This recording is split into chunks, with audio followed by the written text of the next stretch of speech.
Hello friends, welcome to Dhana's tips. இன்றைக்கி நம்ம Gokulashtami special இனிப்பு சீடை எப்படி பண்ணுறதுன்னு பார்க்கலாம்.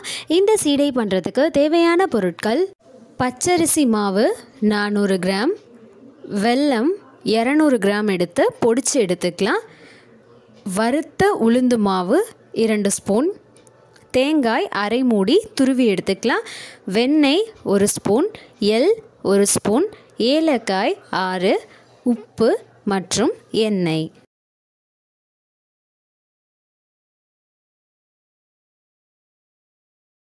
நம்ம சேனலில் உப்பு சீடை வீடியோ அப்லோட் பண்ணியிருந்தோம். அந்த வீடியோலையும் பார்த்தீங்கன்னா நம்ம பச்சரிசி மாவை வறுத்து எடுத்துருப்போம். அதே போல் பச்சரிசி மாவை வறுத்து எடுத்துக்கலாம். பச்சரிசி மாவை நல்லா வாசனை வர வரைக்கும் வறுக்கணும். வறுப்பட்டு முடித்ததுக்கப்புறமா நம்ம இதை சலித்து எடுத்துக்கலாம். எதுக்காக சலித்து எடுக்கிறோம் அப்படின்னா, மாவில் கட்டி கட்டியாக இருந்ததுன்னா நமக்கு சீடை வெடிக்கும். அதனால் நம்ம மாவை சலித்து எடுத்துக்கலாம். அதே போல் உளுந்து மாவை பார்த்திங்கன்னா, உளுந்தை எடுத்து நல்லா வறுத்து மிக்ஸி ஜாரில் போட்டு அரைச்சி எடுத்து அந்த மாவையும் சலித்து எடுத்துக்கணும்.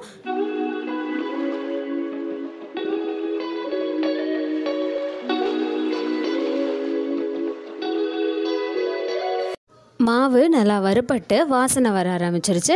இப்போ அதை ஒரு பிளேட்க்கு மாற்றி ஆற வச்சு எடுத்துக்கலாம். இப்போ நம்ம கடாயில் பொடிச்சு வச்ச வெல்லத்தை சேர்த்துட்டு 3/4 டம்ளர் தண்ணி விட்டு அடுப்பு சிம்மில் வச்சு நம்ம வெல்லத்தை கரைச்சி எடுத்துக்கலாம்.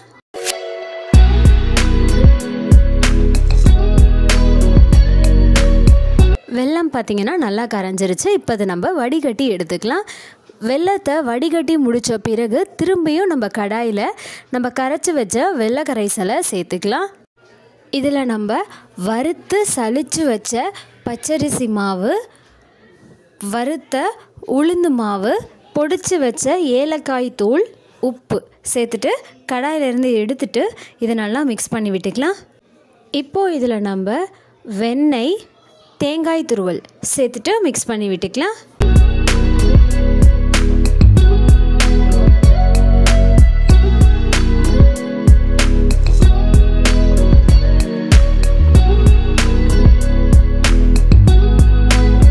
மாவு நல்லா மிக்ஸ் பண்ணி விட்டு முடிச்சாச்சு.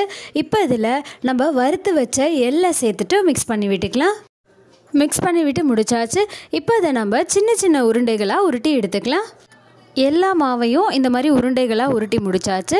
இது இனிப்பு சீடைங்கிறதுனால நம்ம உப்பு சீடைக்கு எல்லா சீடையிலையும் நம்ம குச்சி வச்சு குத்தணும். இந்த மாதிரி குத்தணும்னு இதில் அவசியம் கிடையாது. நம்ம அப்படியே போட்டு பொரிச்சு எடுத்துடலாம். கடாயில் பொரிக்கிறதுக்கு தேவையான அளவு எண்ணெயை விட்டு எண்ணெய் நல்லா சூடு பண்ணிக்கலாம். எண்ணெய் நல்லா சூடானதுக்கு அப்புறமா நம்ம தயார் பண்ணி வச்சுருந்த சீடைகளை எண்ணெயில் போட்டு பொரிச்சு எடுத்துடலாம்.